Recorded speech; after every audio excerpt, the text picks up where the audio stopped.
And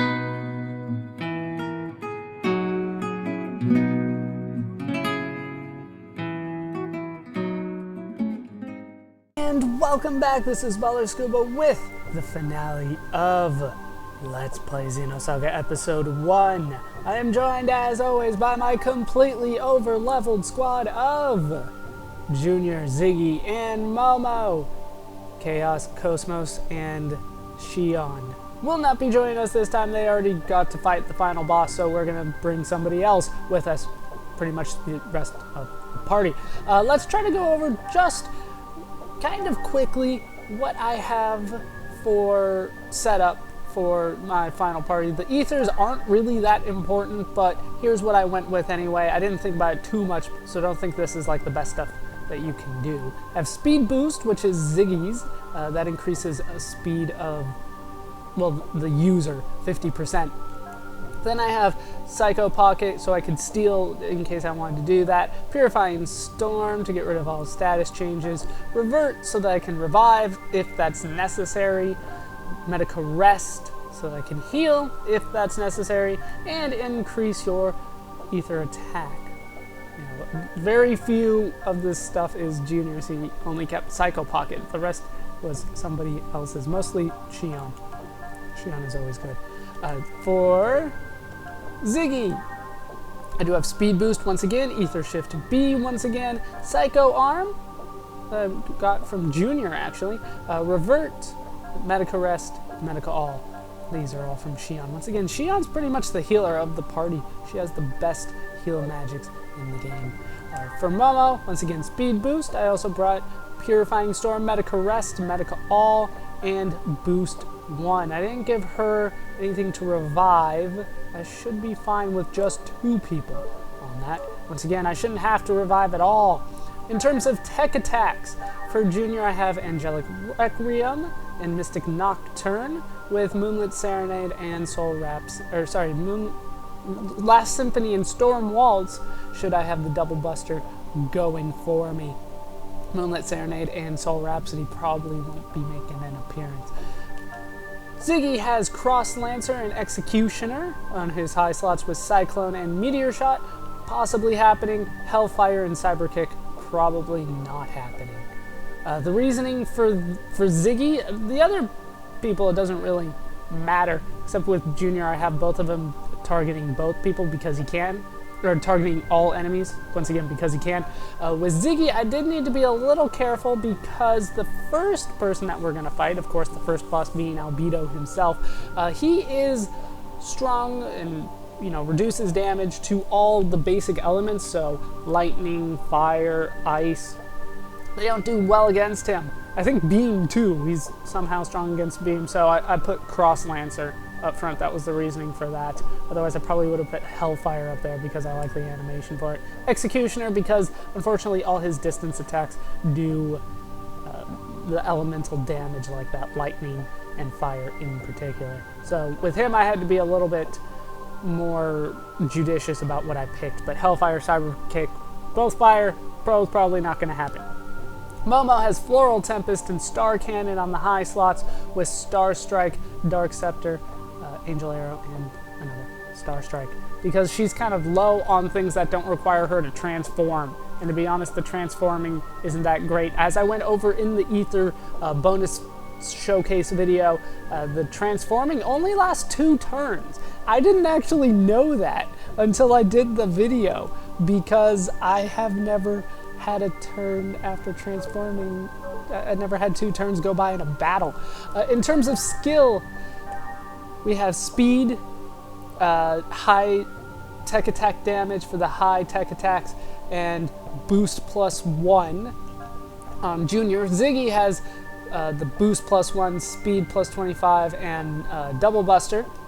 Momo also has double buster, boost +1, and speed +25. The idea here is that I'm just going to get as many turns as possible before the enemy does. So based on what we have seen so far, chances are the enemies are probably going to get 1 turn, maybe, if they get a counter boost off. Other than that, I'm probably going to win. Blood 9, Tectron Close, Battle Mask, and Brave Soul on Junior. the Brave Soul, just in case.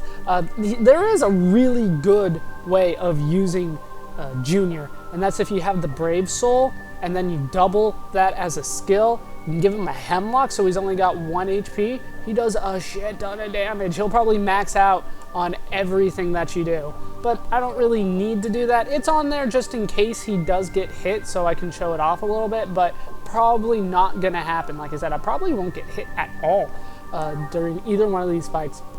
Perodora, in my opinion, is the harder fight compared to these two, but they are 2 in a row. Speed Shoes and Purple Ring on Ziggy. The other stuff is pretty much the best stuff that he can do, so it's pretty expected. Speed Shoes, Purple Ring, not so expected, but Ziggy, I do want him to be fast.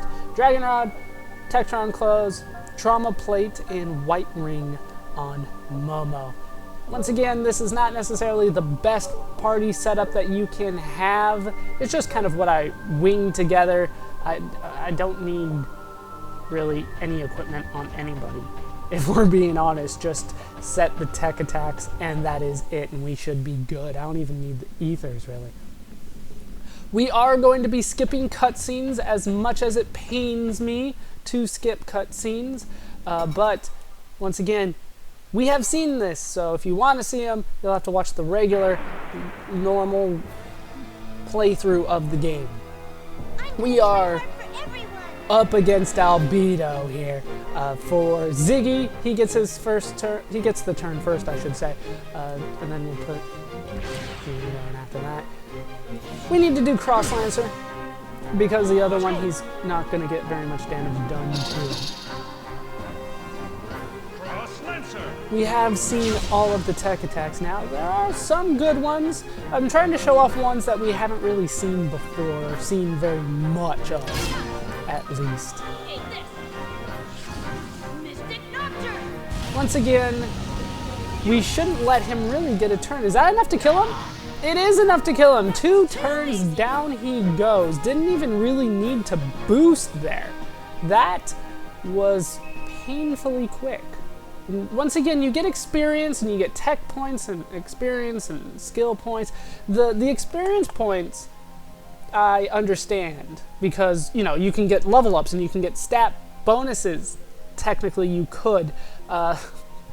If you're already level 40, chances are you're probably not going to get any stat bonuses, but you technically could get stat bonuses from an experience level up. But the ether and skill points, I don't have any chance to spend this ever, and it kind of makes me think that the game was designed with, yeah, once again we're gonna skip this. I know it hurts me every time I do it. I think the game was intended with you either continuing the game, there's no turning back, let's do it, all the way through to the end, using the same party as if it was just one game instead of separating into 3 games like it is now, or you were going to bring everything forward. We're going to be up against the final boss here. God, what is his name? I want to say Sophie Pathos.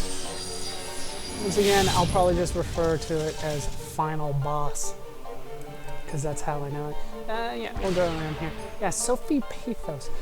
I believe that the game was originally designed, at least episode 1 was designed, with the intent of the characters moving forward with all their stats, either to the next part of that first game, because it could have all been one game, or to episode 2. It is my dishonor, my shame to bring the news to you that nothing transfers over. If I were to save after beating... almost let that get away. If I were to... let's do a Cross Lancer again. If I were to save using this ultra high level party, high everything party, make a save at the end of the game using this party, it would add absolutely nothing to what I did. Are you kidding me?